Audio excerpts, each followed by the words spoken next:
How to delete an Instagram account. In today's video, I will guide you step by step. Just make sure to watch till the end. First of all, open up your Instagram app.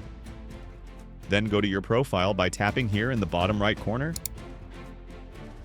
Then tap on these three lines here. Press on the Account Center. Tap here on Manage Account.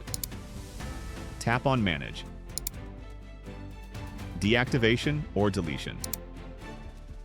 Now, if you want to deactivate your account temporary, then you will select this first option as Deactivate Account. But we want to delete our account permanently, so we will select this second option as Delete Account. Deleting your account is permanent. When you delete your Instagram account, your profile, photos, videos, comments, likes, and followers will be permanently removed. If you'd just like to take a break, you can temporarily deactivate your account. Once done, press Continue. Press Continue.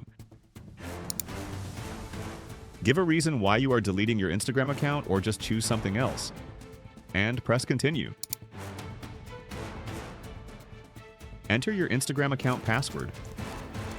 Press Continue and your account will be deleted permanently. That's it, guys. Found helpful? Then leave a like and subscribe to the channel for more educational content. Thanks for watching.